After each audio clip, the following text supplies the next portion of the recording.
민재야, 너 어떻게 된 거야? 몸은 왜 이렇게 망가졌어? 괜찮아? 엄마야, 엄마 왔어. 문이 열리고 민재를 본 순간 나는 그 자리에서 한동안 말을 잃었어요. 거동조차 힘들어 보이는 몸, 최소 170kg는 넘어 보였어요. 그리고 집안의 오래된 기름 냄새, 여러 알 수 없는 음식물의 냄새들, 그리고 쌓여있는 수십 개의 배달 용기들. 마치 시간마저 멈춰버린 집안. 도대체 그동안 무슨 일이 있었던 걸까? 사연 시작하기 전에 무료로 할 수 있는 구독과 좋아요 부탁드립니다. 금메달 사연을 찾아주신 분들께 기쁨과 행복이 가득하시길 바랍니다. 안녕하세요. 저는 김영숙이라고 합니다. 올해 68이고요. 안양에서 20년째 분식집을 하고 있어요. 저는 새벽마다 라디오를 켜놓고 반죽을 칩니다. 밀가루 가루가 손가락 사이로 스르르 빠져나가는 감촉이 좋거든요. 반죽을 치대는 동안 라디오에서는 늘 옛날 노래가 흘러나왔어요. 오늘도 그 노래가 나왔습니다. 남편과 처음 춤을 추던 날의 곡이었어요. 작은 음악다방, 희미한 조명 아래서 남편은 서툰 손놀림으로 내 허리를 감쌌습니다. 그때 그 사람의 손은 떨리고 있었어요. 나도 긴장해서 발을 자꾸 밟았죠. 그런데 남편은 웃으며 말했습니다. 괜찮아. 천천히 가면 돼. 반죽을 치던 손이 잠시 멈춰졌습니다. 가슴 한편이 먹먹해졌어요. 남편은 오래전에 세상을 떠났습니다. 병원 침대에 누워 내 손을 꼭 잡고 마지막 말을 남겼어요. 당신, 우리 민재 잘 부탁해. 그때 남편의 손은 이미 차갑게 식어가고 있었습니다.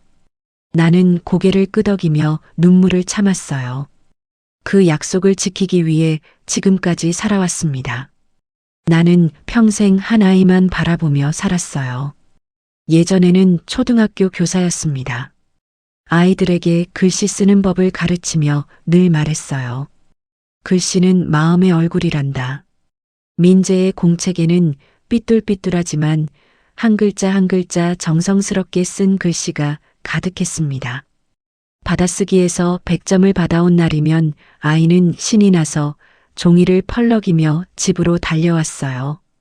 현관문을 벌컥 열고 들어오며 소리쳤죠. 엄마, 나 100점 맞았어. 그럴 때마다 나는 아들을 꼭 안아주었습니다.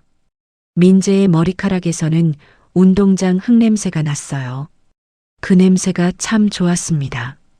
지금도 분식집 벽에는 아들의 대학교 졸업사진이 걸려 있어요. 검은색 학사모를 쓰고 활짝 웃고 있는 모습입니다. 사진 속 민재는 자랑스러워 보였어요. 나도 그날 정말 행복했습니다. 엄마, 나 회사 JQ 회사 홍보팀에서 일하게 됐어. 그 소식을 들었을 때 주변 사람들이 모두 축하해 주었어요. 분식집 단골 손님들도 기뻐하며 말했습니다. 사장님, 아드님 정말 출세했네요. 대기업이라며? 나는 괜히 어깨가 으쓱해졌어요. 손님들에게 떡볶이를 내주며 웃었습니다. 그래도 아직 멀었어요. 이제 시작인걸요. 겸손하게 말했지만 속으론 뿌듯했습니다. 내 아들이 대기업에서 일한다는 게 자랑스러웠어요.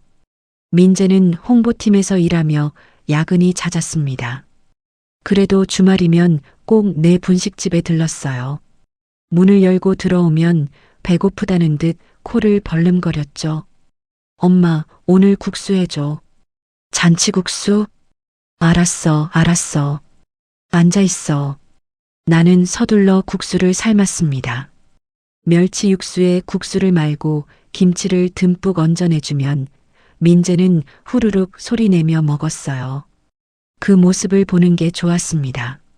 아들이 맛있게 먹는 모습만큼 행복한 게 또 있을까요? 어느 토요일 오후였어요. 민재가 평소보다 일찍 가게에 들어왔습니다. 얼굴에 웃음이 가득했어요. 뭔가 좋은 일이 있는 것 같았습니다. 엄마. 응, 왜? 나 이번엔 진짜 좋은 사람 만났어. 그 말에 나는 국자를 든 채로 멈춰 섰습니다. 가슴이 두근거렸어요. 설렘 반, 불안 반이었습니다. 아들이 결혼한다는 건 기쁜 일이지만 왠지 모를 두려움도 있었어요. 그래, 어떤 사람인데? 회사 동료야. 똑똑하고 일도 잘해. 엄마가 보면 마음에 들 거야. 민재는 신이 나서 이야기했습니다. 눈이 반짝반짝 빛났어요. 저렇게 행복해하는 아들을 보니 나도 덩달아 기분이 좋아졌습니다. 그럼 언제 한번 데려와. 엄마가 맛있는 거 해줄게. 응, 곧 데려올게. 엄마 요리 먹고 싶대. 그날 민재는 잡채를 한 접시 더 먹고 갔어요. 가게 문을 나서며 손을 흔들었습니다. 엄마, 다음 주말에 또 올게. 그래, 조심히 가. 나는 아들의 뒷모습을 한참 바라봤어요. 저 아이가 이제 자기 가정을 꾸리겠구나. 그 생각에 가슴 한편이 뭉클했습니다. 저녁이 되자 단골 손님 몇 명이 들어왔습니다. 나는 평소처럼 떡볶이를 끓이고 튀김을 튀겼어요. 기름이 지글지글 끓는 소리, 손님들의 웃음소리가 가게 안을 채웠습니다. 평범하고 평온한 하루였어요. 밤 9시쯤 되자 가게는 한산해졌습니다. 설거지를 하고 바닥을 닦으며 하루를 정리했어요. 걸레질을 하는 동안에도 민재의 얼굴이 자꾸 떠올랐습니다. 행복한 얼굴이었어요. 집에 돌아와 샤워를 하고 침대에 누웠습니다. 천장을 보며 생각했어요. 민재가 좋은 사람 만나서 행복하게 살면 그걸로 충분하다고. 그게 엄마로서 바라는 전부라고. 핸드폰을 들여다보니 민재에게서 문자가 와 있었어요. 엄마, 이번 주말에 들를게요. 잡채 먹고 싶다. 그 말에 나도 모르게 웃음이 났습니다. 민재는 어릴 때부터 잡채를 좋아했어요. 내가 해주는 잡채가 세상에서 제일 맛있다고 했죠. 나는 답장을 보냈습니다. 알았어. 엄마가 듬뿍 해놓을게. 조심히 와. 핸드폰을 내려놓고 눈을 감았어요. 마음이 편안했습니다. 아들이 건강하고 행복하면 그걸로 됐어요. 그 이상 뭘 더 바라겠어요. 그날 밤 나는 편안하게 잠들었습니다. 꿈속에서 민재는 여전히 어린아이였어요. 내 손을 잡고 웃으며 뛰어다녔습니다. 그때는 몰랐어요. 이게 평온의 마지막 순간이 될 줄은. 곧 모든 게 무너지게 될 거라는 것을요. 어느 날 민재가 전화를 걸어왔습니다. 목소리에 설렘이 묻어 있었어요. 엄마, 이번 주말에 소개할 사람이 있어. 구로에서 만나자. 가슴이 두근거렸습니다. 드디어 아들이 데려오는구나. 그날 밤 나는 옷장을 뒤져가며 뭘 입을까 고민했어요. 너무 수수하면 안 될 것 같고 그렇다고 너무 화려해도 부담스러울 것 같았습니다. 주말 오후 2시 구로의 조용한 카페 앞에 섰습니다. 카페는 깔끔한 인테리어에 은은한 조명이 켜져 있었어요. 유리문을 밀고 들어가니 민재가 손을 흔들었습니다. 그 옆에 여자가 앉아 있었어요. 첫인상은 깔끔했습니다. 짙은 남색 블라우스에 검은색 슬랙스를 입고 있었어요. 머리는 단정하게 뒤로 넘겼고 화장은 진하지 않았지만 또렷했습니다. 자세가 곧았어요. 의자에 앉아 있는데도 등이 쭉 펴져 있었습니다. 엄마, 이쪽은 서유진이라고 해. 내가 말했던 그 사람. 민재가 소개했습니다. 유진이 자리에서 일어나 공손하게 인사했어요. 안녕하세요, 어머님. 서유진입니다. 목소리는 낮고 차분했습니다. 악수를 청하는 손이 뻗어왔어요. 손은 차갑고 단단했습니다. 악수를 하는 동안 유진은 내 눈을 똑바로 쳐다봤어요. 눈빛엔 자신감이 있었습니다. 당황하거나 긴장하는 기색이 전혀 없었어요. 우리는 자리에 앉았습니다.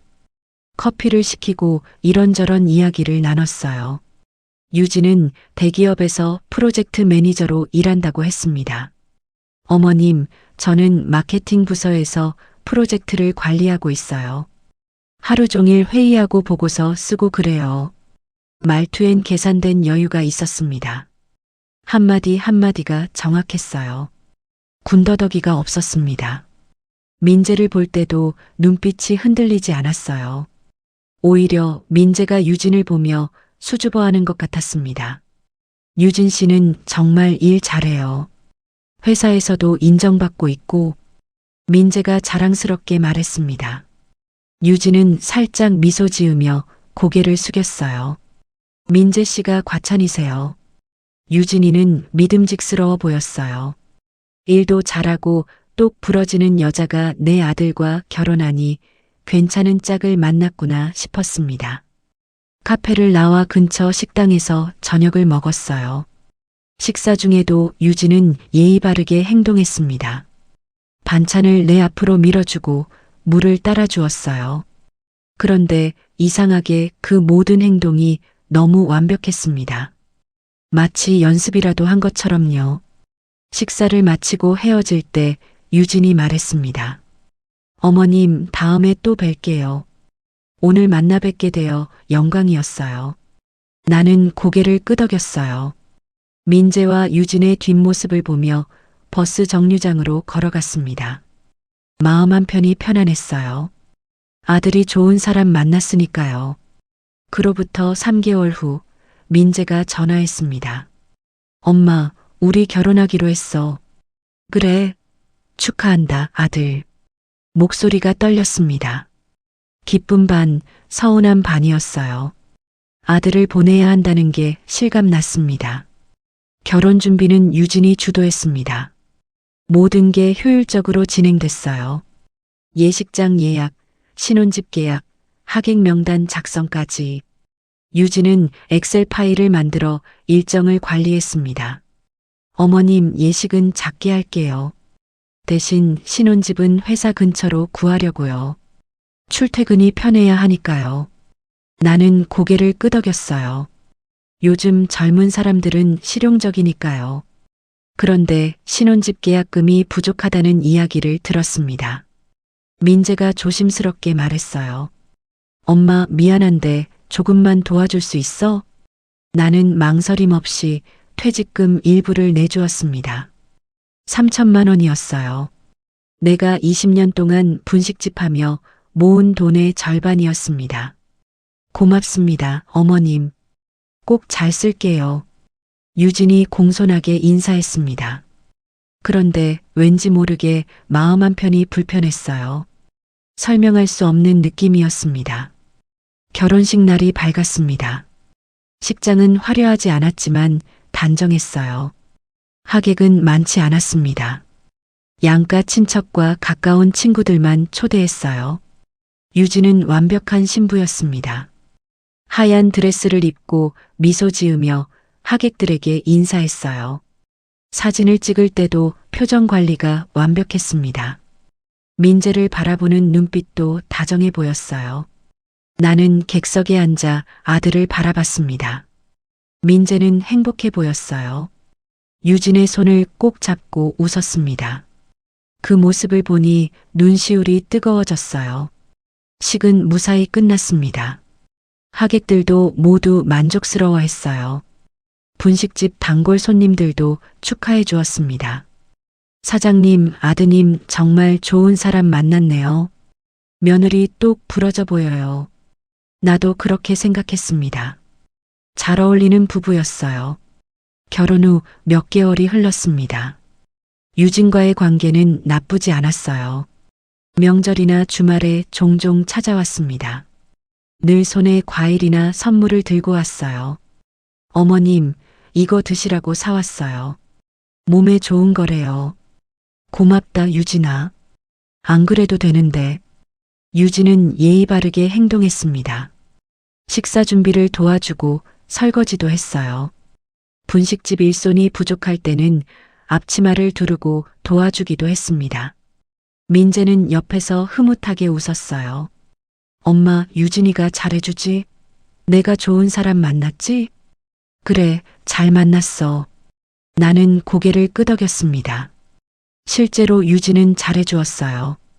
흠잡을 데가 없었습니다. 하지만 이상하게도 뭔가 벽 같은 게 느껴졌습니다. 설명하기 어려운 감정이었어요. 유진과 이야기를 나눠도 깊은 대화는 되지 않았습니다. 늘 표면적인 이야기만 오갔어요. 요즘 일은 어때? 괜찮아요, 어머님. 바쁘긴 한데 할만해요. 민재랑은 잘 지내고?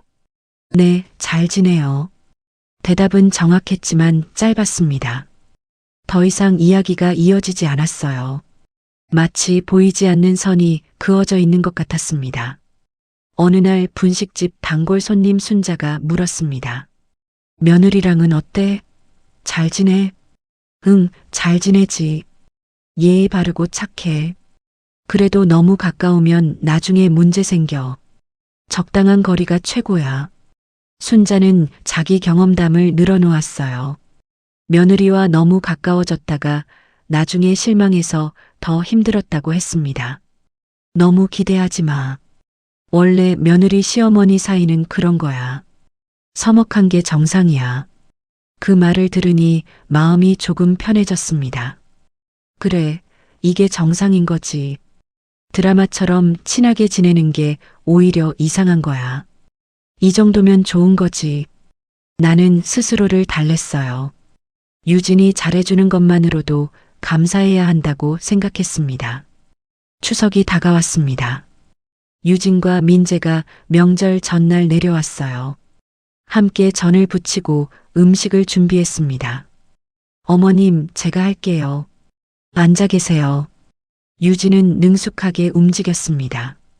칼질도 빠르고 정확했어요. 나는 옆에서 지켜보며 생각했습니다. 좋은 며느리를 만났구나. 하지만 그날 밤 이상한 일이 있었어요. 화장실을 가려고 거실을 지나가는데 민재와 유진의 목소리가 들렸습니다. 유진아, 오늘 고생 많았어. 엄마가 되게 좋아하시더라. 민재의 목소리는 밝았어요. 그런데 유진의 대답이 들렸습니다. 당연히 잘해야지. 명절 지나면 또 한동안 안 와도 되잖아. 목소리가 평소와 달랐습니다. 차갑고 무뚝뚝했어요. 나는 발걸음을 멈췄습니다. 그래도 갑자기 내가 결혼해서 엄마가 외로워하실 거야. 당신은 너무 착해. 그렇게 살면 힘들어. 더 이상 듣고 싶지 않았습니다. 나는 조용히 발걸음을 돌렸어요. 가슴이 답답했습니다. 침대에 누워서도 잠이 오지 않았어요. 유진의 목소리가 귓가에 맴돌았습니다. 명절 지나면 한동안 안 와도 된다는 말. 의무처럼 하는 거였구나. 하지만 나는 다시 생각했습니다. 그래도 의무라도 하는 게 어디야. 요즘 젊은 부부들은 명절에도 안 오는 집이 많다던데. 이 정도면 잘하는 거지. 순자의 말이 떠올랐어요. 너무 기대하지 말라던 말. 적당한 거리가 좋다던 말. 나는 이불을 끌어당겼습니다. 괜찮아. 이게 정상이야. 이렇게 지내는 거야. 그렇게 스스로를 설득했어요. 하지만 가슴 한편에는 씁쓸함이 남았습니다.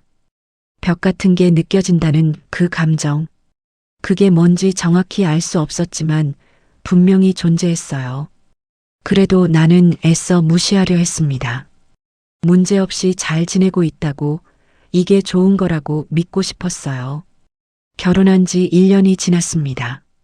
처음엔 한 달에 한두 번 보던 아들이 점점 보이지 않았어요. 전화도 뜸해졌습니다. 명절이 다가왔습니다. 추석이었어요. 나는 일주일 전부터 전화를 걸었습니다. 민재야, 이번 추석엔 내려올 거지? 엄마, 그게... 민재의 목소리가 머뭇거렸어요. 뭔가 말하기 곤란한 것 같았습니다. 잠깐만, 엄마. 전화기 너머로 웅성거리는 소리가 들렸어요. 누군가와 이야기하는 것 같았습니다. 잠시 후 유진의 목소리가 들렸어요. 어머님, 안녕하세요. 아, 유진이구나. 추석에 내려올 수 있어? 죄송해요, 어머님. 이번엔 회사 프로젝트가 너무 바빠서요. 일정이 겹쳐서 내려가기 어려울 것 같아요. 목소리는 정중했지만 단호했습니다. 거절의 여지가 없었어요. 그래, 민재도 바쁜가 보네. 네, 민재 씨도 요즘 일이 많아요. 다음에 꼭 뵐게요. 전화가 끊겼습니다. 나는 핸드폰을 내려다봤어요. 가슴이 답답했습니다. 명절인데 못 내려온다니. 회사가 그렇게 바쁠까? 나는 반찬을 싸기로 했습니다. 김치, 잡채, 나물을 정성스럽게 만들었어요. 민재가 좋아하는 잡채는 듬뿍 만들었습니다. 새벽부터 일어나 6시간 동안 요리했어요. 택배로 보내며 메시지를 보냈습니다. 민재야, 반찬 보냈어. 잘 먹어라. 답장은 한참 뒤에 왔어요. 응, 고마워 엄마. 짧은 답장이었습니다. 예전 같으면 엄마 손맛 최고야. 잘 먹을게 같은 말을 덧붙였을 텐데요. 이젠 그런 말도 없었습니다. 시간이 더 흘렀습니다. 연락은 더욱 줄었어요. 내가 전화를 걸어도 민재가 받는 경우가 드물었습니다. 대부분 유진이 받았어요. 민재는 지금 좀 피곤해서 쉬고 있어요. 민재는 외근 나갔어요. 지금 샤워 중이에요. 늘 핑계가 있었습니다. 나는 점점 불안해졌어요. 어느 날 저녁 용기를 내서 다시 전화를 걸었습니다. 이번엔 민재가 받았어요. 여보세요, 민재야. 응, 엄마. 목소리가 이상했습니다. 평소와 완전히 달랐어요. 기운이 없었습니다. 숨소리가 거칠게 들렸어요. 민재야, 괜찮니? 어디 아파? 아니야. 괜찮아. 말끝이 흐려졌습니다. 뭔가 숨기는 것 같았어요. 요즘 왜 이렇게 연락이 없니? 엄마가 걱정되잖아. 엄마, 나 요즘 좀 지쳤어. 목소리가 떨렸습니다. 울먹이는 것처럼 들렸어요. 지쳤다니? 무슨 일 있어? 번아웃 같아. 회사 일이 너무 힘들어. 회사에서도 잠깐 쉬기로 했어. 가슴이 철렁 내려앉았습니다. 민재가 회사를 쉰다고요. 그렇게 열심히 다니던 회사를. 그럼 집에서 쉬는 거야? 엄마가 가서 밥이라도 해줄까? 아니야, 괜찮아. 유진이가 잘 챙겨줘. 그때 뒤에서 목소리가 들렸어요. 유진의 목소리였습니다. 민재 씨, 누구랑 통화해요? 엄마. 어머님이세요? 제가 받을게요. 전화기가 바뀌는 소리가 들렸습니다. 유진이 전화를 받았어요. 어머님, 저예요. 유진아, 민재가 많이 힘들어 보이던데. 무슨 일 있어? 민재 씨 요즘 많이 예민해요. 번아웃이 좀 심해서요. 어머님, 그냥 좀 기다려주세요. 제가 잘 돌볼게요. 그래도 엄마가 가서. 괜찮아요. 제가 있으니까요. 자꾸 연락하시면 민재 씨가 더 부담스러워해요. 말투가 차갑게 느껴졌습니다. 부드럽게 말하는 것 같지만 실은 거절하는 거였어요. 오지 말라는 뜻이었습니다. 알았어. 그럼 몸조리 잘하라고 전해줘. 네, 어머님. 안녕히 계세요. 전화가 끊겼습니다. 나는 한참 동안 핸드폰을 들고 있었어요. 손이 떨렸습니다. 뭔가 이상했습니다. 민재의 목소리가 너무 이상했어요. 지쳤다는 말, 거친 숨소리, 흐려지는 말끝, 그리고 유진이 전화를 가로챈 것. 나는 분식집 일을 하면서도 계속 생각했어요. 반죽을 치는 손에 힘이 들어가지 않았습니다. 손님들에게 떡볶이를 내주면서도 정신이 없었어요. 사장님, 오늘 왜 그래요? 무슨 걱정 있어요? 단골 손님 순자가 물었습니다. 나는 망설이다가 털어놓았어요. 민재가 요즘 이상해. 목소리도 이상하고 연락도 안 받고. 그래, 혹시 부부 싸움이라도 한 거 아냐? 글쎄, 며느리는 괜찮다는데 한번 직접 가보지 그래. 순자의 말에 고개를 끄덕였습니다. 그래, 직접 가봐야겠어. 눈으로 확인해야겠어. 그날 밤 잠이 오지 않았습니다. 천장을 보며 계속 생각했어요. 민재의 목소리가 귓가에 맴돌았습니다. 지쳤다던 말, 거친 숨소리, 창밖에서 바람소리가 들렸어요. 나뭇가지가 창문을 두드렸습니다. 마음이 불안했어요. 번아웃이라고 했지만 정말 그것뿐일까?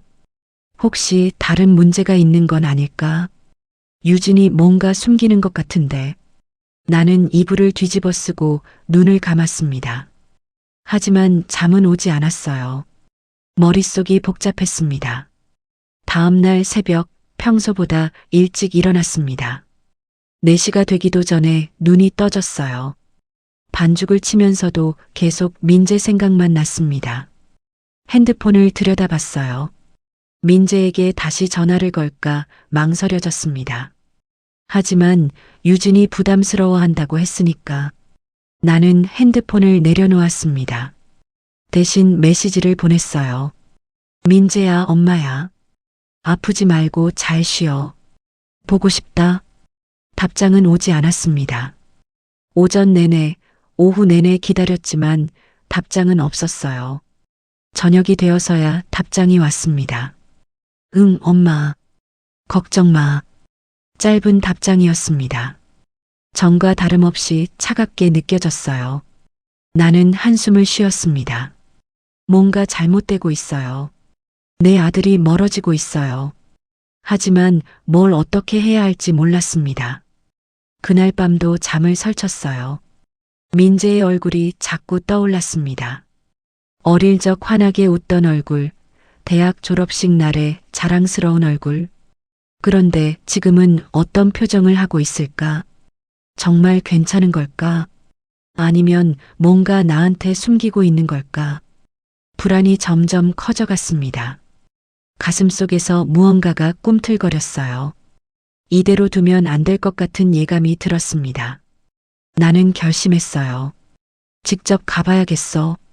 며느리가 뭐라고 하든 내 눈으로 확인해야겠어. 하지만 그 결심을 실행에 옮기기 전에 더 이상한 일이 벌어지게 될 줄은 몰랐어요. 그날도 평범한 오후였습니다. 분식집에 단골 손님들이 하나둘 들어왔어요. 점심시간이 지나고 오후 3시쯤 되었습니다.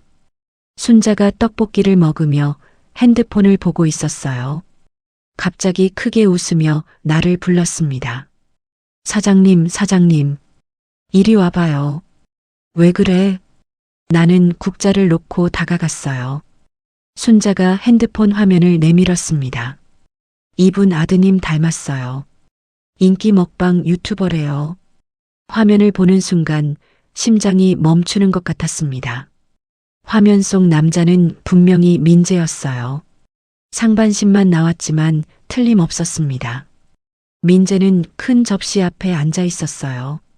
접시에는 치킨, 피자, 햄버거가 가득했습니다. 민재는 억지로 웃는 것처럼 보였어요. 입꼬리는 올라가 있었지만 눈은 웃지 않았습니다. 그리고 민재의 얼굴이 이상했어요. 조금 살이 오른 것 같았습니다. 아니, 조금이 아니었어요. 뺨이 통통하게 부어 있었고 턱선이 흐려져 있었습니다. 진짜 아들 닮았죠? 잘생기셨던데. 순자가 웃으며 말했습니다. 나는 대답할 수가 없었어요. 입이 떨어지지 않았습니다. 화면 속에서 여자 목소리가 들렸어요. 유진의 목소리였습니다. 자기야, 한 입만 더. 우리 자기 너무 잘 먹어서 좋아. 목소리는 밝았지만 이상하게 차갑게 들렸어요. 민재는 힘없이 치킨을 집어들었습니다. 씹는 모습이 기계적이었어요. 화면 아래에는 댓글이 주르르 흐르고 있었습니다. 부부 금슬 좋다. 보기 좋네요. 남편분 복스러우시네. 그리고 좋아요 개수가 표시되어 있었어요. 2만 개였습니다. 사장님, 진짜 아드님 닮았죠? 순자가 다시 물었습니다. 나는 억지로 웃었어요. 그러네요. 비슷하긴 한데. 우리 아들은 아니에요. 손이 떨렸습니다. 목소리도 떨렸어요. 순자가 이상하게 쳐다봤지만 나는 서둘러 주방으로 돌아갔습니다. 국자를 집어들었는데 손에 힘이 들어가지 않았어요. 국자가 바닥에 떨어졌습니다. 쾅 소리가 났어요. 사장님, 괜찮아요? 네, 괜찮아요. 그냥 실수했어요. 나는 국자를 주워들고 싱크대에 기댔습니다. 가슴이 두근거렸어요. 숨이 가빠졌습니다. 저게 정말 민재일까? 아니, 분명히 민재였어요. 엄마가 아들을 못 알아볼 리 없습니다. 그런데 왜 저런 방송을 하는 거지? 회사를 쉬고 있다면서, 번아웃이라면서, 손님들이 다 가고 저녁 8시가 되었습니다. 나는 서둘러 가게 문을 닫았어요. 집으로 돌아와 핸드폰을 켰습니다. 유튜브를 검색했어요. 떨리는 손으로 글자를 입력했습니다. 먹방, 부부. 여러 채널이 나왔습니다. 그리고 찾았어요. 행복한 부부의 대왕 먹방이라는 채널이었습니다. 채널을 클릭했습니다. 구독자 수가 10만 명이 넘었어요. 영상이 수십 개 올라와 있었습니다. 첫 번째 영상을 눌렀습니다. 제목은 신혼부부의 치킨 3만 원어치 먹방이었어요. 영상이 시작됐습니다. 민재와 유진이 나란히 앉아 있었어요. 민재는 웃고 있었지만 눈빛이 공허했습니다. 안녕하세요, 여러분. 오늘은 치킨을 준비했어요. 유진의 목소리는 밝았습니다. 하지만 민재는 말이 없었어요. 그냥 고개만 끄덕였습니다. 자기야, 먹어봐. 맛있지? 유진이 치킨을 민재 앞으로 밀었습니다. 민재는 천천히 치킨을 집어들었어요. 먹는 모습이 즐거워 보이지 않았습니다. 나는 다른 영상을 열었습니다. 대왕라면 먹방, 피자 5판 도전, 햄버거 10개 먹기. 영상을 보면 볼수록 이상했어요. 민재는 점점 살이 쪘습니다. 첫 영상에서는 조금 통통한 정도였는데 최근 영상에서는 얼굴이 많이 부어 있었어요. 그리고 민재의 표정이 점점 어두워졌습니다. 웃는 것 같지만 웃는 게 아니었어요. 억지로 입꼬리를 올리는 것처럼 보였습니다. 유진은 늘 밝게 웃으며 말했어요. 우리 자기 오늘도 완벽해요. 다 먹었네요. 대단해. 하지만 민재는 카메라를 제대로 보지 못했습니다. 눈빛이 흔들렸어요. 숨소리도 거칠게 들렸습니다. 나는 영상을 멈췄습니다. 핸드폰을 내려놓고 손으로 얼굴을 감쌌어요. 눈물이 흘러내렸습니다. 내 아들이 저러고 있었구나. 회사를 쉬는 게 아니라 저런 방송을 하고 있었구나. 왜 아무 말도 안 했을까? 왜 숨긴 걸까? 유진은 왜 저렇게 하는 걸까? 나는 다시 영상을 봤어요. 댓글을 읽었습니다. 남편분 표정이 안 좋아 보이는데 건강 괜찮으세요? 몇몇 사람들은 이상함을 느낀 것 같았어요. 하지만 대부분은 그냥 재미있게 보고 있었습니다. 나는 핸드폰을 꽉 쥐었어요. 가슴이 답답했습니다. 숨이 막히는 것 같았어요. 밤 11시가 넘었습니다. 잠이 올 리 없었어요. 계속 영상을 봤습니다. 하나하나 다 봤어요. 영상을 보면서 알게 된 게 있었습니다. 민재는 점점 말이 없어졌어요. 처음에는 유진과 대화하며 방송했는데 나중에는 거의 말을 하지 않았습니다. 그냥 음식을 먹기만 했어요. 유진의 지시대로 움직이는 것처럼 보였습니다. 자기야, 이것도 먹어봐. 한 입만 더. 유진의 말에 민재는 고개를 끄덕이고 계속 먹었습니다. 표정 없는 얼굴로요. 새벽 2시가 되어서야 영상 보기를 멈췄습니다. 눈이 충혈되어 있었어요. 눈물 때문인지 피곤해서인지 모르겠었습니다. 나는 침대에 누웠습니다. 천장을 보며 생각했어요. 방송은 연출일 수도 있어. 카메라 앞에서는 다들 연기하잖아. 민재도 그냥 연기하는 거겠지. 스스로를 달래려 했습니다. 하지만 민재의 눈빛이 자꾸 떠올랐습니다. 그 눈빛. 아니야, 연기가 아니야. 뭔가 잘못되고 있어. 가슴속에서 확신이 솟아올랐습니다. 내 아들이 위험해. 저 상황이 정상이 아니야. 그날 밤 나는 결심했습니다. 내일 당장 아들 집으로 가기로요. 더 이상 기다릴 수 없었습니다. 다음 날 아침 9시쯤 분식집에 친구 미숙이가 찾아왔습니다. 20년 넘게 알고 지낸 친구였어요.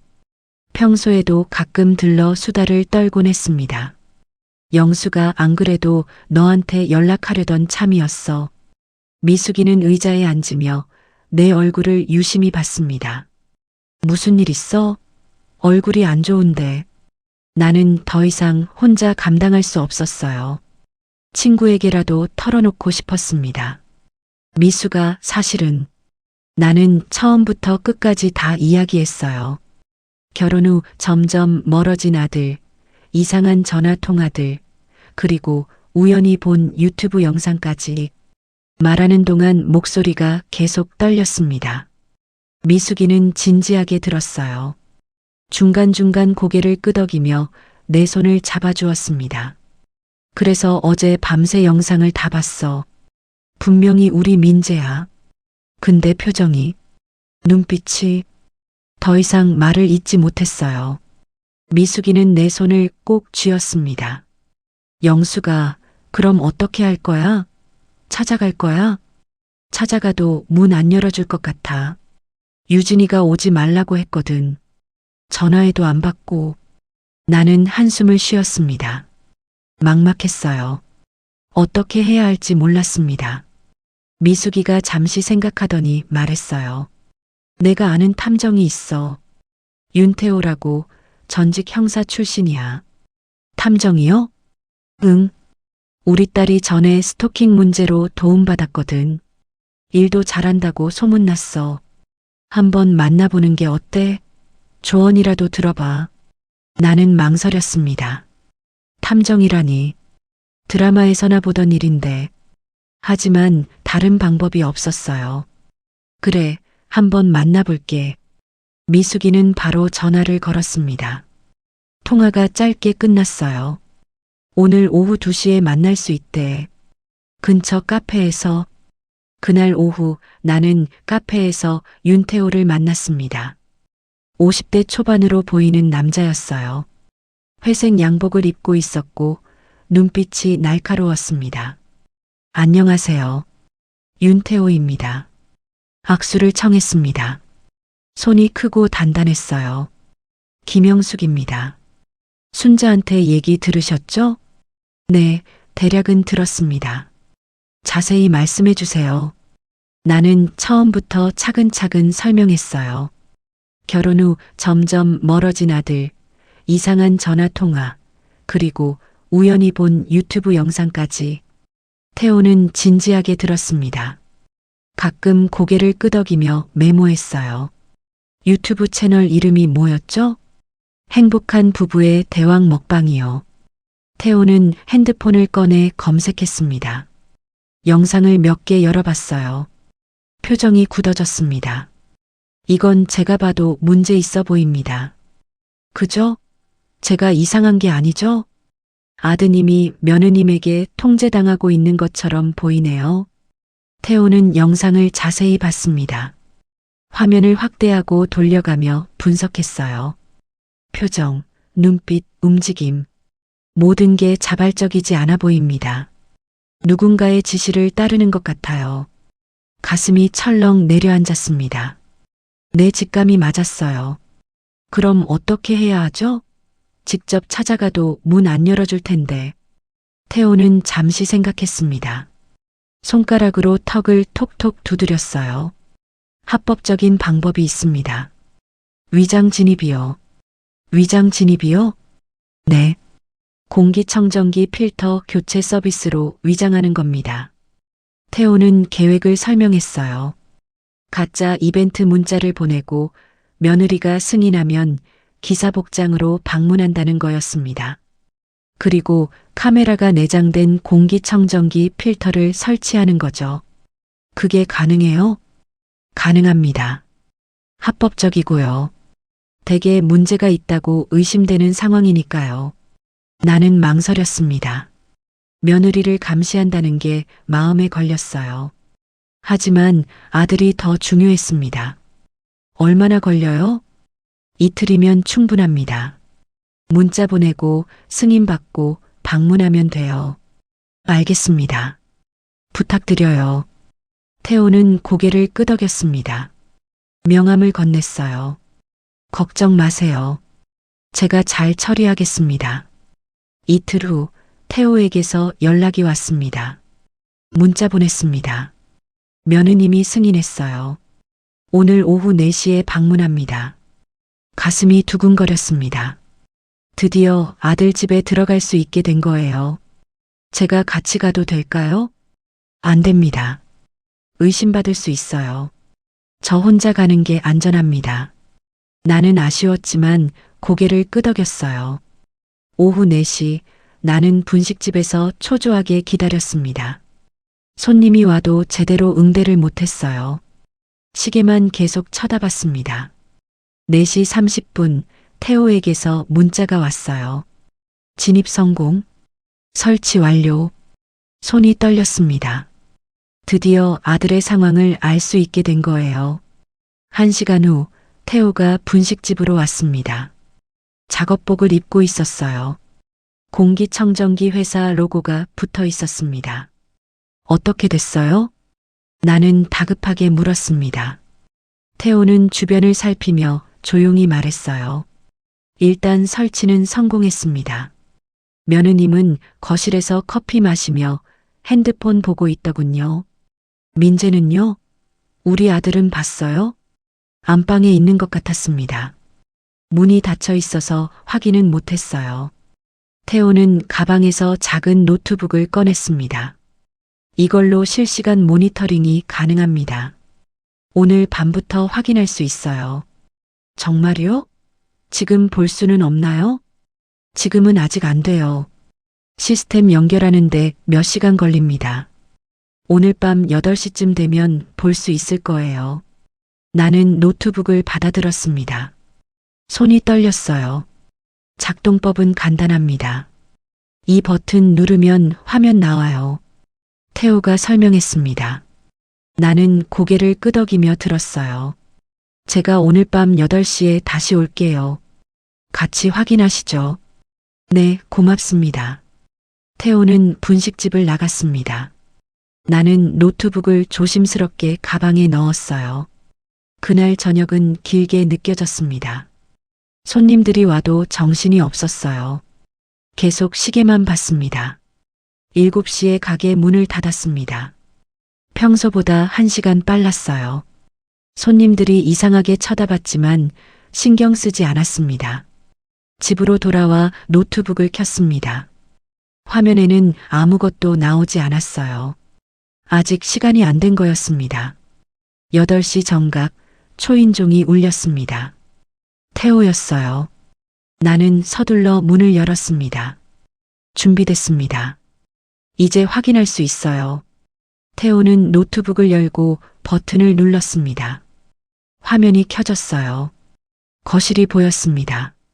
소파, 텔레비전, 식탁, 그리고 그곳에 앉아 있는 사람들. 나는 숨을 멈췄습니다. 드디어 아들을 볼 수 있게 된 거예요. 이제부터 지켜봅시다. 태호가 조용히 말했습니다. 나는 화면을 뚫어져라 쳐다봤어요. 이제 곧 진실이 드러날 것입니다. 태호가 노트북 화면을 확대했습니다. 거실이 선명하게 보였어요. 나는 숨을 죽이고 화면을 응시했습니다. 처음에는 아무도 보이지 않았어요. 텅 빈 거실만 있었습니다. 소파, 식탁, 텔레비전. 커튼이 쳐져 있어 방 안이 어두웠어요. 잠시 후 안방 문이 열렸습니다. 누군가 나왔어요. 나는 숨이 멎었습니다. 화면 속 사람은 민재였어요. 하지만 내가 아는 민재가 아니었습니다. 몸이 엄청나게 불어나 있었어요. 유튜브에서는 상반신만 보였지만 지금은 전신이 다 보였습니다. 거의 170kg은 되어 보였어요. 민재는 거실로 천천히 걸어 나왔습니다. 걷는 것조차 힘들어 보였어요. 숨을 헐떡였고 몇 걸음마다 멈춰 섰습니다. 손으로 벽을 짚으며 간신히 걸었어요. 저게 우리 민재야? 내 목소리가 떨렸습니다. 믿을 수 없었어요. 1년 만에 어떻게 저렇게 변할 수 있죠? 태호는 아무 말 없이 화면을 계속 봤습니다. 표정이 굳어 있었어요. 민재는 식탁 앞에 앉았습니다. 의자가 삐걱거리는 소리가 들렸어요. 민재의 얼굴은 피로에 지쳐 있었습니다. 눈 밑에 다크서클이 짙었고 뺨은 축 처져 있었어요. 유진이 주방에서 나왔습니다. 손에 큰 접시를 들고 있었어요. 접시에는 음식이 산더미처럼 쌓여 있었습니다. 자기야, 오늘 메뉴는 족발이야. 이거 다 먹어야 해. 유진의 목소리는 밝았지만 차갑게 느껴졌어요. 민재는 접시를 보며 고개를 저었습니다. 나 좀 힘들어. 오늘은 쉬면 안 돼? 목소리가 가늘게 떨렸어요. 애원하는 것 같았습니다. 무슨 소리야? 조회수 점점 더 잘 나오고 있는데. 이럴 때일수록 더 달려야지. 유진은 단호하게 말했습니다. 민재 옆에 앉으며 접시를 밀었어요. 사람들이 기다리고 있어. 오늘도 카메라 앞에서 밝게 해야지. 근데 나 정말 못 먹겠어. 배가 너무 아파. 민재가 배를 움켜쥐었습니다. 얼굴이 일그러졌어요. 고통스러워 보였습니다. 아프면 병원 가면 되잖아. 일단 촬영부터 하자. 광고주가 기다리고 있다고. 유진은 카메라를 들고 민재 앞에 섰습니다. 삼각대에 카메라를 고정했어요. 자, 준비됐어. 웃어봐. 밝게. 민재는 힘없이 고개를 들었습니다. 억지로 미소를 지으려 했어요. 하지만 입꼬리가 제대로 올라가지 않았습니다. 눈은 공허했어요. 나는 손으로 입을 막았습니다. 눈물이 흘러내렸어요. 저게 내 아들이야. 이렇게까지 망가졌다니. 태호가 조용히 말했습니다. 계속 봐야 합니다. 증거가 필요해요. 화면 속에서 촬영이 시작됐습니다. 유진이 밝게 말했어요. 안녕하세요, 여러분. 오늘은 족발 먹방입니다. 민재는 젓가락을 들었습니다. 손이 떨렸어요. 족발을 집어 입에 넣었습니다. 씹는 모습이 기계적이었어요. 맛을 느끼는 것 같지 않았습니다. 우리 자기 오늘도 잘 먹네요. 역시 대단해. 유진이 웃으며 말했습니다. 하지만 민재는 아무 대답도 하지 않았어요. 그냥 묵묵히 먹기만 했습니다. 30분이 지났습니다. 민재는 접시의 절반을 먹었어요. 숨이 거칠어졌습니다. 이마에 땀이 맺혔어요. 나 더 이상 못 먹겠어. 민재가 젓가락을 내려놓았습니다. 유진의 표정이 굳어졌어요. 안 돼. 다 먹어야 해. 사람들이 기대하고 있다고. 정말 못 먹겠어. 토할 것 같아. 참아. 조금만 더. 유진이 민재에게 족발을 밀었습니다. 민재는 고개를 저으며 뒤로 물러났어요. 제발 오늘은 그만하자. 안 돼. 유진의 목소리가 차갑게 변했습니다. 웃음기가 완전히 사라졌어요. 당신 때문에 우리가 돈 버는 거야. 당신이 안 먹으면 우린 끝이야. 하지만 그만 투정 부리고 먹어. 유진이 소리쳤습니다. 민재는 움찔했어요. 겁먹은 표정이었습니다. 나는 더 이상 볼 수 없었어요. 노트북을 닫으려 했습니다. 하지만 태호가 내 손을 잡았어요. 끝까지 봐야 합니다. 이게 전부 증거예요. 나는 눈물을 닦으며 다시 화면을 봤습니다. 민재는 다시 젓가락을 들었어요. 손이 심하게 떨렸습니다. 천천히 족발을 먹기 시작했어요. 눈물이 흐르는 것 같았습니다. 촬영이 끝났습니다. 카메라가 꺼졌어요. 유진은 바로 환한 미소를 지었습니다. 수고했어, 자기야. 이번 영상 조회수 많이 나올 거야.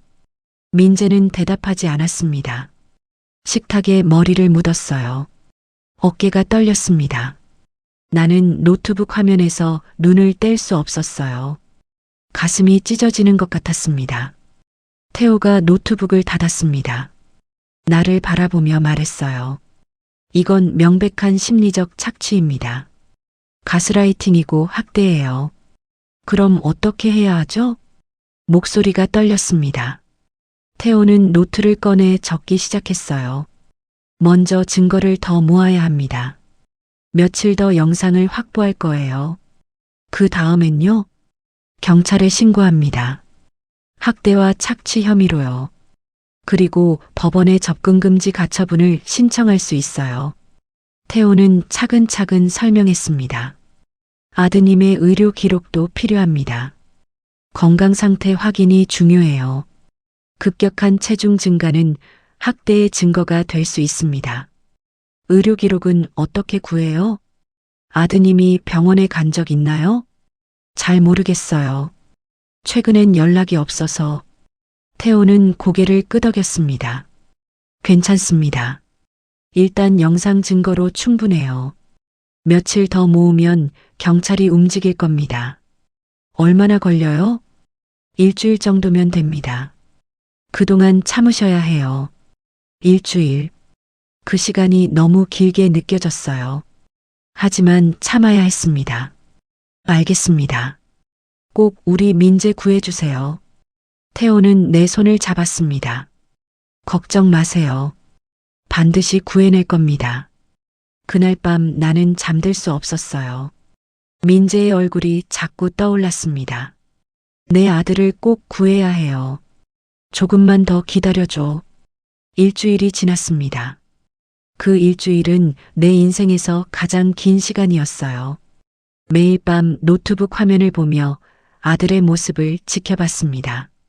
볼 때마다 가슴이 찢어졌어요. 태호는 매일 저녁 내 집에 왔습니다. 함께 화면을 보고 기록했어요. 모든 것을 증거로 남겼습니다. 오늘은 6시간 동안 촬영했네요. 태호가 노트에 적으며 말했습니다. 나는 고개를 끄덕였어요. 말문이 막혔습니다. 태호는 다른 증거도 모으고 있었어요. 어느 날 저녁 서류 뭉치를 들고 왔습니다. 배달앱 기록을 확인했습니다.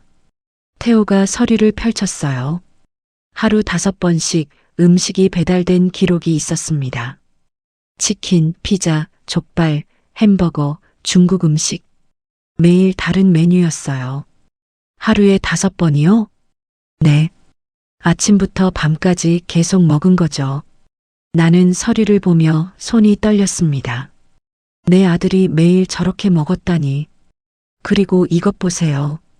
태호가 다른 서류를 꺼냈습니다. 은행 거래 내역이었어요.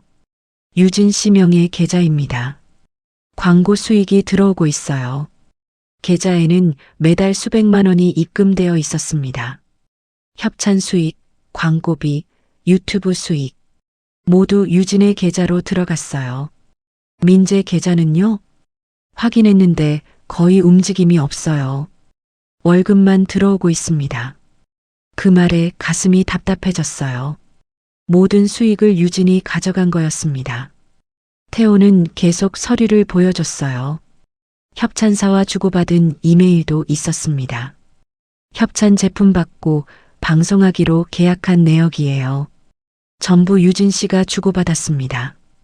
이메일에는 식품회사, 배달앱, 주방용품 업체 이름이 있었어요. 유진은 이 모든 것을 혼자 관리했습니다. 그리고 이건 아드님의 휴대폰 위치 기록이에요. 태호가 지도를 펼쳤습니다. 빨간 점들이 찍혀 있었어요. 최근 6개월 동안 집에서만 계속 있었어요. 회사도 병원도 어디도 안 갔습니다. 정말 한 번도요? 네. 완전히 고립되어 있었던 거죠. 나는 지도를 보며 눈물이 났어요. 내 아들이 6개월 동안 집 밖을 한 번도 못 나갔다니. 병원 기록도 확인했습니다. 태호가 의료 기록을 보여줬어요. 1년 전 마지막 건강검진 기록이에요. 당시 체중은 78kg이었습니다. 지금은 거의 170kg인데 1년 만에 거의 100kg이 늘었어요. 이건 비정상적인 체중 증가입니다. 태호는 모든 서류를 파일에 정리했습니다. 녹화 영상도 USB에 담았어요. 이제 경찰에 갈 준비가 됐습니다. 다음 날 아침 태호와 함께 경찰서로 갔습니다. 손에 든 파일이 무겁게 느껴졌어요. 경찰관은 처음엔 이해하기 어렵다는 표정이었습니다. 유튜브 방송 때문에 신고하신 건가요? 단순한 방송이 아닙니다. 태호가 단호하게 말했습니다. 서류를 하나씩 펼쳐 보였어요. 이건 명백한 학대와 착취입니다. 피해자는 의사에 반해 강제로 음식을 먹고 있고 완전히 고립되어 있습니다. 영상을 보여줬습니다. 경찰관의 표정이 점점 굳어졌어요. 이건 심각하네요. 네. 피해자의 건강이 위험합니다. 즉시 보호 조치가 필요합니다. 경찰관은 다른 동료를 불렀습니다. 함께 영상과 서류를 검토했어요. 수사를 시작하겠습니다. 며칠 안에 현장 조사를 나가겠습니다. 나는 경찰관의 손을 잡았습니다. 제발 우리 아들 좀 구해주세요. 최선을 다하겠습니다. 경찰서를 나오며 태호가 말했습니다.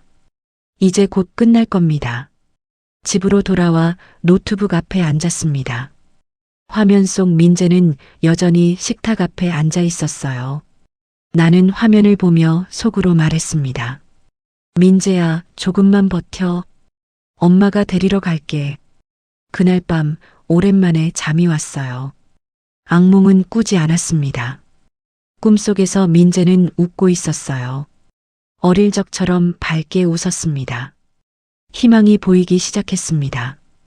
곧 내 아들을 구할 수 있을 거예요. 새벽 5시 핸드폰 알람이 울렸습니다. 나는 벌떡 일어났어요. 오늘이 그날이었습니다. 서둘러 옷을 입고 집을 나섰어요. 약속 장소는 민재 집 근처 편의점이었습니다. 편의점 앞에는 이미 사람들이 모여 있었어요. 경찰관 3명, 사회복지 공무원 1명, 그리고 태호가 있었습니다. 어머님 오셨네요.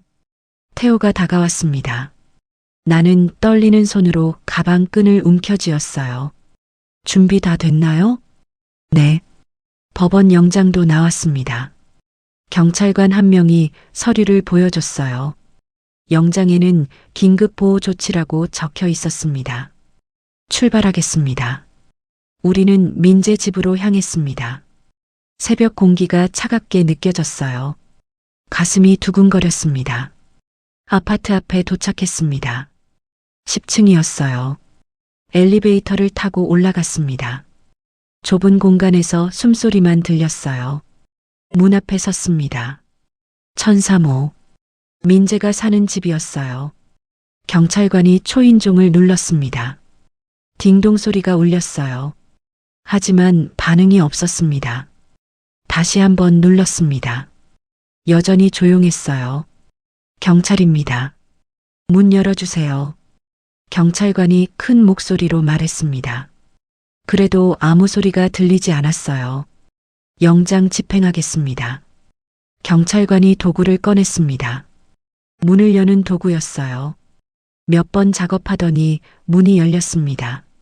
문이 열리는 순간 냄새가 확 풍겼어요. 곰팡이 냄새와 음식 썩는 냄새가 섞여 있었습니다. 나는 손으로 코를 막았어요. 들어갑니다. 경찰관이 먼저 들어갔습니다. 우리도 따라 들어갔어요.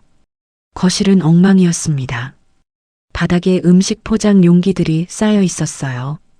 치킨 박스, 피자, 상자, 족발 그릇. 어떤 건 음식물이 그대로 남아 있었습니다. 커튼은 쳐져 있어 어두웠어요.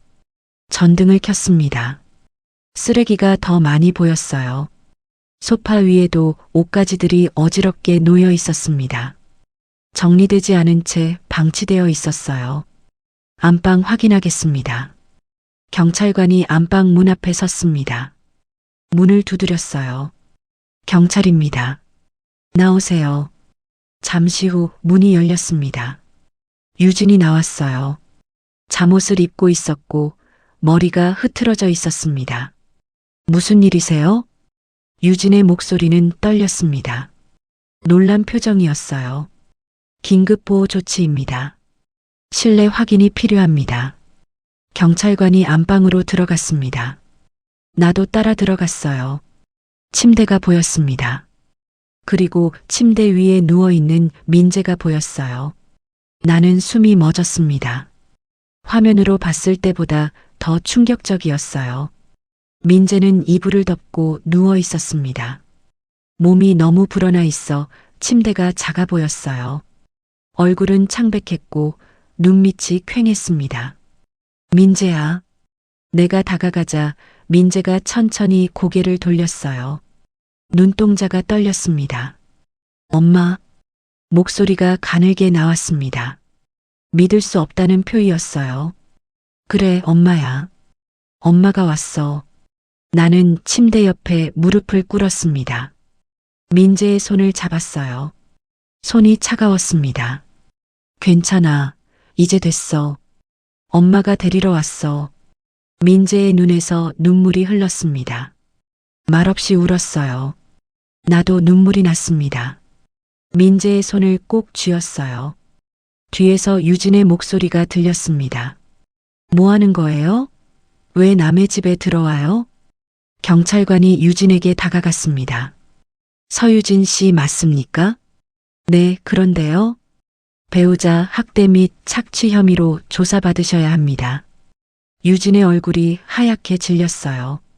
무슨 소리예요? 저는 남편을 돌봤어요. 증거가 있습니다. 함께 가시죠. 경찰관이 수갑을 꺼냈습니다. 유진은 뒤로 물러섰어요. 안 돼요. 민재 씨는 나 없으면 못 살아요. 제가 다 해줬다. 그건 경찰서에서 진술하세요. 수갑이 채워졌습니다. 유진은 저항했지만 소용없었어요. 형사님, 저 뭐 잘못했어요? 저는 남편 위해서 한 거예요. 형사가 차갑게 말했습니다. 서유진 씨 배우자 학대, 강제노동, 수익 착취 혐의로 현행범 체포합니다. 묵비권을 행사할 수 있으며 변호인을 선임할 권리가 있습니다. 유진은 계속 소리쳤어요. 저는 잘못 없어요. 민재 씨가 원한 거예요. 하지만 경찰은 유진을 밖으로 데리고 나갔습니다. 복도로 나가는 유진의 목소리가 점점 작아졌어요. 방 안이 조용해졌습니다. 사회복지 공무원이 민재에게 다가왔어요. 김민재 씨, 병원 가셔야 합니다. 응급치료가 필요해요. 민재는 고개를 끄덕였습니다. 일어나려 했지만 힘들어했어요. 몸이 너무 무거웠습니다. 구급대원들이 들어왔습니다. 들것을 가지고 왔어요. 민재를 조심스럽게 들것에 옮겼습니다. 어머님, 같이 가시죠. 태호가 내 어깨를 잡았습니다. 나는 고개를 끄덕이며 민재를 따라갔어요. 엘리베이터를 타고 내려갔습니다. 밖으로 나오니 구급차가 대기하고 있었어요. 민재가 구급차에 실렸습니다. 나도 함께 탔어요. 구급차가 출발했습니다. 사이렌 소리가 울렸어요. 나는 민재의 손을 잡고 있었습니다. 창밖으로 해가 떠오르고 있었어요. 재판이 시작되기까지 석 개월이 걸렸습니다. 그동안 민재는 병원에서 치료를 받았어요. 수사도 진행됐습니다. 검찰은 유진을 기소했습니다. 배우자 학대, 강제노동, 수익 착취, 혐의는 3가지였어요. 재판날 나는 일찍 법원에 도착했습니다. 법정 앞 복도에서 기다렸어요. 손이 계속 떨렸습니다. 어머님, 괜찮으세요? 태호가 옆에 앉았습니다. 나는 고개를 끄덕였어요. 긴장되네요. 잘하실 겁니다. 사실대로만 말씀하세요. 법정 문이 열렸습니다. 사람들이 하나둘 들어갔어요. 나도 안으로 들어갔습니다. 법정은 생각보다 넓었어요. 앞쪽에 판사석이 있었고 양쪽에 검사와 변호인석이 있었습니다. 유진이 피고인석에 앉아 있었어요. 수갑은 채워지지 않았지만 표이 어두웠습니다. 나와 눈이 마주쳤지만 바로 고개를 돌렸어요. 모두 일어서 주십시오. 판사가 들어왔습니다. 모두 일어섰어요. 판사가 자리에 앉자 우리도 앉았습니다. 재판을 시작하겠습니다. 검사가 먼저 기소 내용을 읽었습니다. 유진이 민재를 어떻게 통제했는지, 얼마나 많은 돈을 벌었는지, 민재의 건강이 얼마나 나빠졌는지, 모든 것이 낱낱이 밝혀졌어요. 유진의 변호인이 반박했습니다. 피고인은 배우자를 사랑했습니다. 모든 행위는 합의하에 이루어졌습니다. 검사가 증거를 제시했어요. 녹화 영상, 배달 기록, 은행 거래 내역. 화면에 영상이 재생됐습니다. 민재가 억지로 음식을 먹는 장면이었어요. 유진이 강요하는 목소리가 법정에 울렸습니다. 다 먹어야 해. 사람들이 기다리고 있어. 방청석에서 한숨소리가 들렸어요. 판사는 화면을 지그시 보고 있었습니다. 검사가 나를 증인으로 호출했습니다. 김영숙 씨, 증언대로 나와주세요. 나는 떨리는 다리로 일어났어요. 증언대로 걸어갔습니다. 손을 성경 위에 얹었어요. 양심에 따라 사실만을 말할 것을 선서합니까? 네, 선서합니다. 검사가 질문했습니다. 아드님이 결혼 후 어떻게 변했는지 말씀해 주세요. 나는 천천히 말했어요. 목소리가 떨렸습니다. 처음엔 행복해 보였어요. 그런데 점점 연락이 줄었습니다. 만나지도 못했어요. 언제부터 이상함을 느끼셨나요? 전화 목소리가 이상했어요. 힘들어하는 것 같았습니다. 그리고 유튜브 영상을 보게 됐어요. 목이 메었습니다. 잠시 멈췄어요. 영상 속 민재는 제가 아는 아이가 아니었습니다. 눈빛이 죽어 있었어요. 검사가 물었습니다. 피고인이 아드님을 어떻게 대했다고 생각하십니까? 나는 유진을 바라봤습니다. 유진은 고개를 숙이고 있었어요. 그 아이는 스스로 선택할 수 없었습니다. 목소리에 힘을 주었습니다. 며느리의 가스라이팅 속에서 점점 무너졌어요. 사랑이라는 이름으로 아들을 가뒀습니다. 방청석이 조용해졌습니다. 유진이 고개를 들었어요. 눈에 눈물이 고여 있었습니다. 변호인이 반대 신문을 했어요. 어머님께서는 며느리를 처음부터 싫어하신 거 아닙니까? 아닙니다. 처음엔 좋은 며느리라고 생각했어요. 그렇다면 왜 이렇게까지 하시는 겁니까? 나는 단호하게 말했습니다. 내 아들을 구하기 위해서입니다. 이건 사랑이 아니에요. 착취입니다. 증언이 끝났습니다. 자리로 돌아왔어요. 손이 여전히 떨렸습니다. 다음은 유진의 차례였습니다. 유진이 증언대에 섰어요. 검사가 물었습니다.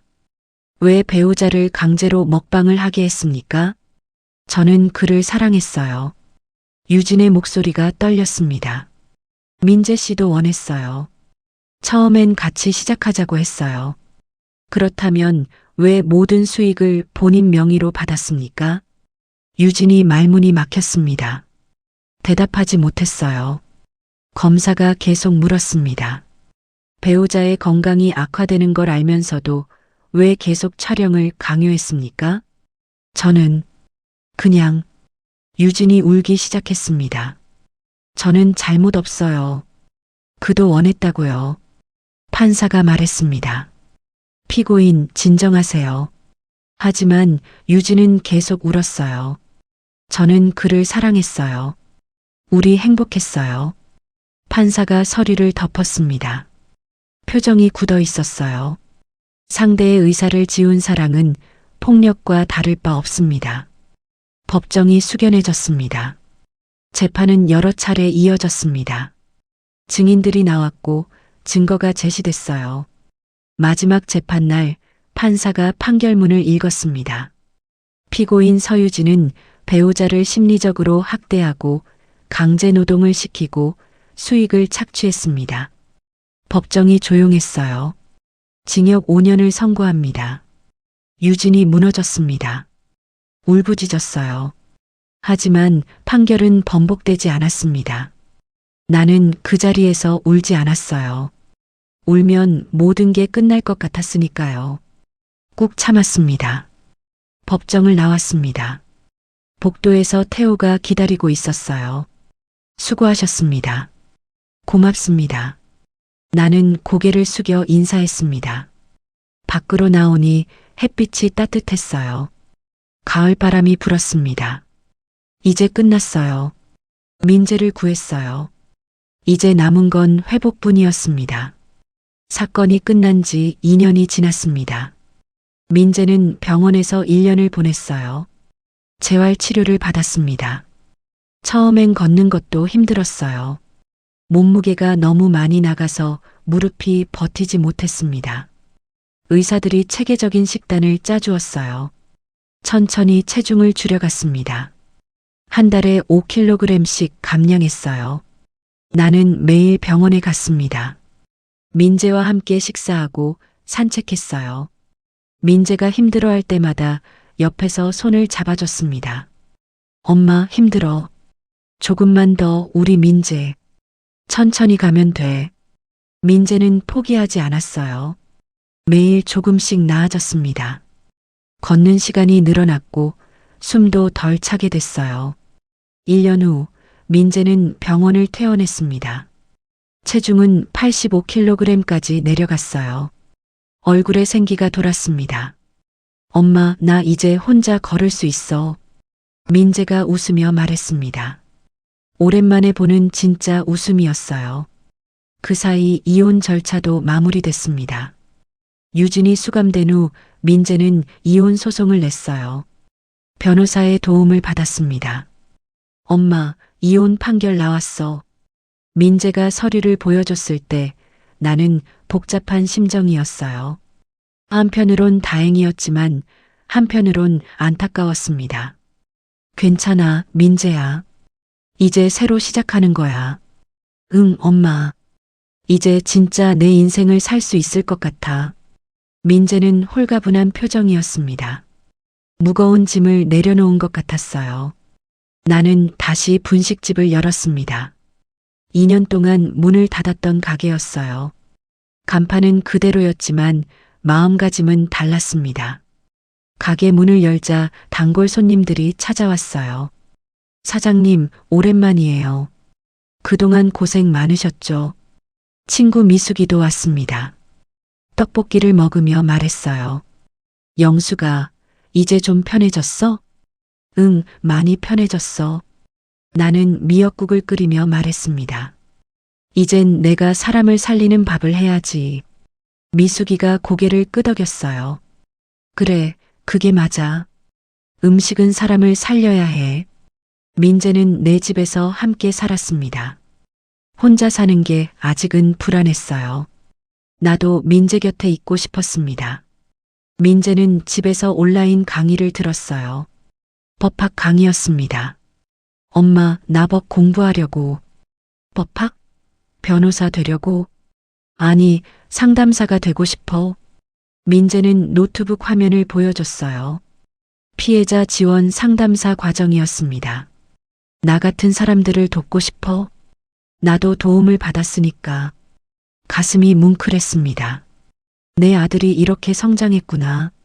민재는 봉사활동도 시작했어요. 가정폭력 피해자 지원센터에서 일했습니다. 주 2회, 오후에 센터에 가서 상담 업무를 도왔어요. 어느 날 저녁 민재가 집에 돌아와 말했습니다. 엄마, 오늘 상담한 사람이 있는데. 응, 어땠어? 자기도 나랑 비슷한 상황이었대. 배우자한테 통제당하고 살았대. 민재의 목소리가 진지했어요. 그 사람한테 말해줬어. 도움을 요청하는 게 부끄러운 일이 아니라고. 나도 도움받아서 여기까지 왔다고. 나는 민재의 어깨를 토닥였습니다. 잘했어, 우리 민재. 엄마, 나 같은 사람 생기지 않게 하고 싶어? 더 많은 사람을 돕고 싶어? 민재의 눈빛이 반짝였습니다. 예전에 그 빛이 돌아왔어요. 시간이 더 흘렀습니다. 민재는 상담사 자격증을 땄어요. 정식으로 센터에서 일하기 시작했습니다. 나는 여전히 분식집을 하고 있어요. 새벽 5시에 일어나 반죽을 칩니다. 라디오를 켜면 옛날 노래가 흘러나와요. 남편과 처음 춤추던 그 노래가 나올 때면 잠시 손을 멈춥니다. 남편이 보고 싶어요. 하지만 이제는 슬프지 않습니다. 당신, 우리 민재 이렇게 잘 자랐어. 당신 약속 지켰어. 혼자 중얼거리며 다시 반죽을 칩니다. 어느 가을날 아침이었어요. 새벽 안개가 자욱했습니다. 나는 평소처럼 가게 문을 열었어요. 불을 켜자 분식집 불빛이 안개 속에서 환하게 빛났습니다. 따뜻한 빛이었어요. 민재가 가게로 들어왔습니다. 요즘은 가끔 아침에 들러 국수를 먹고 센터로 갔어요. 엄마, 잔치국수 하나. 알았어. 앉아있어. 나는 국수를 삶았습니다. 멸치 육수가 보글보글 끓었어요. 김치를 듬뿍 얹어내줬습니다. 민재는 후루룩 소리내며 먹었어요. 맛있게 먹는 모습이 예전과 달랐습니다. 이젠 즐거워 보였어요. 엄마, 맛있다. 그래, 많이 먹어. 민재는 국수를 다 먹고 일어섰습니다. 엄마, 나 센터 가볼게. 오늘 상담 예약이 많아. 그래, 조심히 가. 민재가 가게 문을 나섰습니다. 뒷모습을 바라봤어요. 씩씩하게 걸어가는 모습이 믿음직스러웠습니다. 창밖으로 해가 떠올랐습니다. 안개가 걷히고 맑은 하늘이 보였어요. 새로운 하루가 시작됐습니다. 나와 민재의 새로운 삶도 계속되고 있어요. 그리고 민재는 오늘도 누군가의 손을 잡아줄 거예요. 혼자가 아니라고, 도움을 받을 수 있다고 말해줄 겁니다. 우리는 다시 걸어가고 있습니다. 천천히 하지만 단단하게요. 오늘의 이야기는 여기까지입니다. 혹시 여러분은 어디서 듣고 계신가요? 댓글로 적어주세요. 다음에는 더 좋은 이야기로 찾아뵙겠습니다.